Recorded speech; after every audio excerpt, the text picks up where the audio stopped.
It was a crisp Sunday morning, the kind where the sunlight filters through autumn leaves, painting the park in shades of gold and red. Daniel sat alone on the same wooden bench he visited every weekend.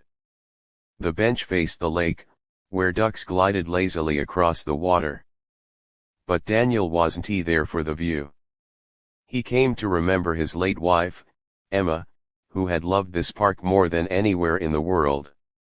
For the last 2 years, he had come every Sunday, bringing her favorite lilies, whispering stories about his week to the empty seat beside him. That morning, as Daniel placed the flowers down, he noticed a small figure sitting at the far end of the bench, a boy, maybe 10 years old, with messy hair and a sketchbook balanced on his knees. The boy looked lost in his drawing. Daniel smiled softly. "Nice morning for art, isn't it?" The boy jumped a little, then nodded. "Yeah. I like drawing the ducks. They don't mind if you're quiet." Daniel chuckled. "True. They're good company."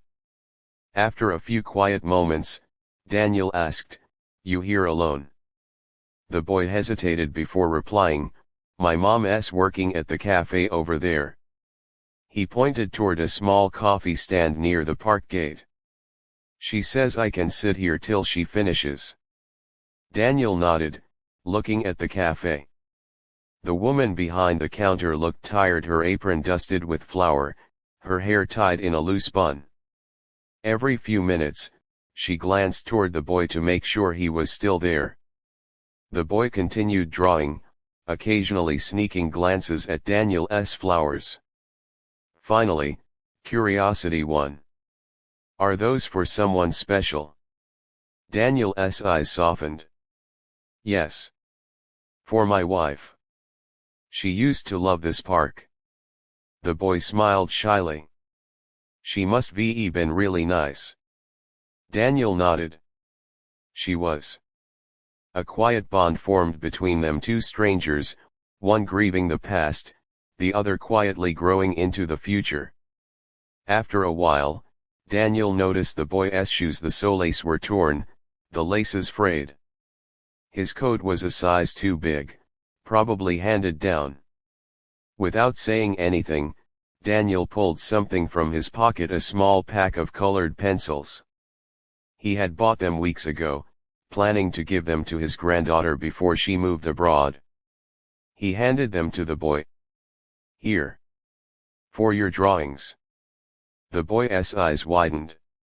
"Really, but I can't take this." "Sure you can," Daniel said gently. "Artists need good tools."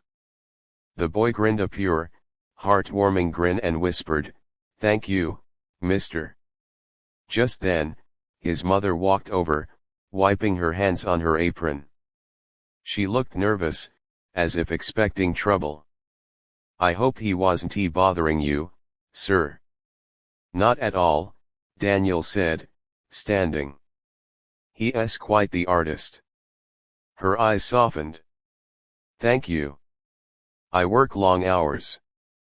I can't always afford art supplies."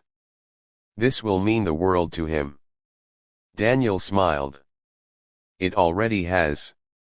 Before leaving, the woman reached into her pocket and offered Daniel a small paper bag.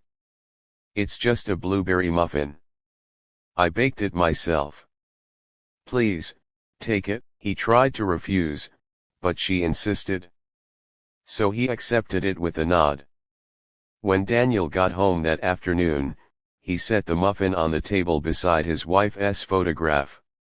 He smiled, whispering, "Looks like you're still sending kindness my way, Emma." The next Sunday, Daniel returned to the park and there they were again. The boy, his mother, and a new sketch, one of the wooden bench, with a man holding lilies and a boy with colored pencils beside him. At the bottom, the boy had written, "The kind man at the park." For the first time in a long while, Daniel didn't feel alone. Sparkle's moral message: kindness doesn't need grand gestures sometimes, It's a pack of pencils, a shared smile, or a muffin that reminds us we still belong to one another.